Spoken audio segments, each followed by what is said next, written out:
Hello, it was Hilly here, and welcome to the 14 stages of this year's Le Tour de France Breakaway. And the 14 stages from Saint-Paul-Constituciol to Lyon.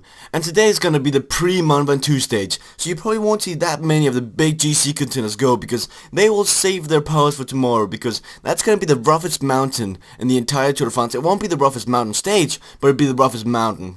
So, but today, I believe a puncher will win the stage. So a guy like Sylvain Chavanel, Philippe Gilbert, those kind of guys. Speaking about that, my three favorites for this stage has to be Philippe Gilbert, Alejandro Valverde, and Joaquim Rodriguez. Those three guys can all go uphill and they can all sprint. I believe this is going to end in a sprint with a like 50-man peloton. That's probably the most realistic thing. Unless a big GC guy attacks, we never know. We'll see what's going to happen. Welcome everybody to this lovely full day. And are you ready? Because I am. Okay. In the morning we started off, everybody was getting ready for this nice day. Then we had a tag by Federico, Hugoland and Jens Vogt. Then Saxo Bank didn't really like that, so they started pacing just a bit, just to keep in them reach, because they were only 18 minutes away with Jens Vogt. Then the peloton came up to the first intermediate sprint. Oh, actually the breakaway came out there first, but they didn't sprint for it. And down the peloton, Peter Sagan actually beat Mark Cavendish, so that might be a sign of something to come. Then the breakaway reached the mountains, and Jens Vogt was the first over that category 4, only getting 1 point. The next category 3, Hugoland got 2 points and Federico got 1 point. And they really not going for these mountain sprints. For the last one Federico got, and they didn't really sprint or do anything. So right now the breakaways got 3 minutes and 25 seconds, with Saxo Bank setting a slow pace. They're not really interested in winning the stage, they just want to keep it in the leash. So far, no other teams are helping Team Saxo Bank, and I can't imagine Team Saxo Bank Tinkoff's general manager Bjarne Riis being happy about this, because something is really up with the other teams. They're just letting all the work to Team Saxo Bank. Potentially, if Team Saxo Bank Tinkoff did not pace on this stage, they could have gotten like 20 minutes on this stage, so that's really strange watching. We'll see what's gonna happen. Right now, there's still 30 kilometers left, not much are happening. They're soon getting ready to hit this little mountain thing coming up. The end looks really hilly, so we'll see if we see any attacks or if the breakaway will just win the stage. Maybe Contador might want to test the legs of Christopher Froome, because Christopher Froome is right behind him, I believe. Only 13 seconds behind him. And Rodriguez is 1 minute 31 seconds behind him, so he's really got to be careful. So you might just want to test the legs for tomorrow's Mont Ventoux stage. Oh, is that Garmin Sharp going in the front? It looks like Garmin Sharp is finally going to the front. Nope, he was just getting water. The Garmin Sharp just tricked Saxo Bank Tinkoff in pacing. But this might actually be a stage for Daniel Benatti for winning it in the end, because Daniel Benatti is not a bad uphiller, and he's a really fast sprinter. So if they could kill Mark Cavendish and Degenkolb, and Contador is willing to go for Benatti, they might actually have a chance at that mountain, of that hill. So we'll see how that's gonna go. Gilbert is sitting nicely in the front. It looks like Gilbert is really in form today. Gilbert might actually have a chance, and Fagado sitting there protecting him. He's 26th in overall classification, 8 minutes behind. So we'll probably not see him in top 10 unless he really proves himself in the mountains. We also see Gasparotto up here. He can also go uphill really good, and he can also sprint exactly as his uphill abilities. So he's probably really good. But I believe we should take a quick commercial break, because not much are happening. No teams are really helping Team Saxo Bank Tinkoff. Do you like the video so far? Then why don't you press the like button? Thank you. Team Saxo Bank Tinkoff is really up the pace in the peloton. They really want to win this stage, it seems like. And no other teams are really helping them, so if they win the stage, it's all their fault. And if they lose the stage, well, at least they gave it a shot. That's what I'm thinking they're thinking right now. So we'll see what's gonna happen today.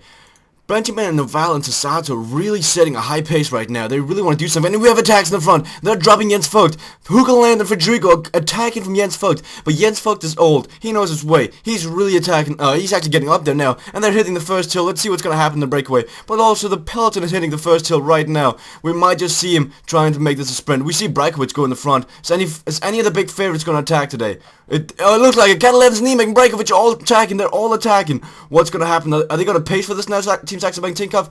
I could only imagine them pacing for this. I don't think they'll let this kind of breakaway go. That would be really strange. We'll see. They're now using all their riders to just pace for them. They don't want to let any big holes happen right now. And we see Contador is really sitting nicely with Syed Uran. And where's Valverde? Valverde's up there. The breakaway still got 2 minutes. And Patrick Frederico is going. Patrick Frederico, he's got half a minute onto Hugoland fucked. It looks like it'll be Patrick Frederico states this thing. Oh, what's happening? They're still pacing high. Two guys has been dropped. Malakan and Bago is both being dropped. Let's see, they're still trying to attack. Schilbert and those guys are still trying to attack, but it doesn't look like it's gonna succeed for him. They're still trying to get away. It's Neve, Breakaway, Niemek, and Schilbert. It just looks like Team Saxo Bank Tinker's pace in the stage is gonna be too much. They are pacing kind of strange because it's not worth it, because tomorrow they have a mountain stage. And is it really worth it pacing this much? We don't know. We now see them go in the front. We see them pacing a bit. But in the front they still got 2 minutes, and it looks like Patrick Frederico wins today's stage. Down here we have a sprint with Jens Fuck goes away from Hugoland. It won't be a Dutch victory. Down here we'll have a sprint in a second. Is anyone going to sprint for it? It looks like it's going to be Team Saxo Bank Tinker crossing the line first, it looks like. They're not really going for it. They don't care about top 10. They just want to get over the line. Be safe for tomorrow's Mumban 2 stage. We're probably going to see a lot more Team Saxo Bank Tinkups in top 10, but they decided not to go for it, so they only get Jesus and Anders in top 10. But they really don't care about this stage. They just want to be sure, and they just wanted to mark Christopher Froome and the other guys to see if they could do anything, really. So we might just take an instant replay look at that period for Drago attack away from the breakaway, because French television didn't show us him finishing over the line, really, so that was a big blooper from French television. We'll go back. This instant replay is sponsored by Focus Sign-Out and Pro Cycling Manager. Here we see Patrick Frederico attacking away from Rafael's breakaways, and this is gonna lead him to the victory, this attack. He was so strong in the breakaway. They just couldn't follow him, even though Team Saxo Bank Tinker have used all their powers to try and catch him and maybe get something going. The three guys in the front were too strong. They're all really experienced breakaways, so they know how to ride the stage. So I can't wait to see what Team Saxo Bank Tinker is going to do in the mountain tomorrow, because they used a lot of efforts today. Will that come back to hurt my Mumban 2? We never know. So Patrick Frederico wins this stage with 37 seconds down to Jens Vogt, 37 seconds down to Hugoland. And the peloton didn't really get anything because the Tour de France removed the bonus seconds, the bonus classification seconds. So it doesn't even matter you get in top 10, but Jesus and Hernandez did. And Contador is still in the yellow jersey with 13 seconds down to Froome, and there's been no changes in the top 10. It's going to be nice to see if Kwiatkowski can keep his white jersey tomorrow. I believe that Contador should be able to keep his yellow jersey, the way he's been riding. So it all comes down to how Chris Froome is going to ride tomorrow. Cavendish has got 106 points down to Andre Greipel and 115 points down to Matthew Goss. It looks like it's going to be Mark Cavendish in the green jersey again this year. It's exciting to watch him. Let's see, the mountains classification, Robert Gissing is still sitting on, but I predict that will change tomorrow, because most likely the winner of tomorrow will be in the mountains classification, and that guy will probably take over the polka dot jersey. But if it's Contador taking over, we'll still see it on Robert Gissing, I believe.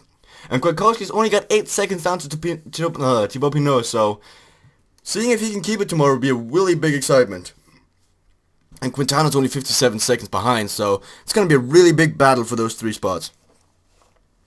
In the overall team classification, Garmin Schaub only got 6 seconds down to Movistar, so can Movistar take that team classification tomorrow? That's still a big victory, even though you don't get really that much prize money or any jerseys from it, it's still a big classification. So, let's see what Larry Cribb has to say. Pedrigo is today's winner. I'm thinking they're ecstatic about this, because it's a French newspaper and a French winner, nothing beats that. So, thank you guys for watching. We see nothing really changed. They used a lot of efforts in today's stage, but I don't think that'll have really an impact. So thank you guys for watching. Please come back tomorrow, because the big mountains happen tomorrow. You never know what's going to happen. The Tour de France will fade away. You'll have to come back and watch.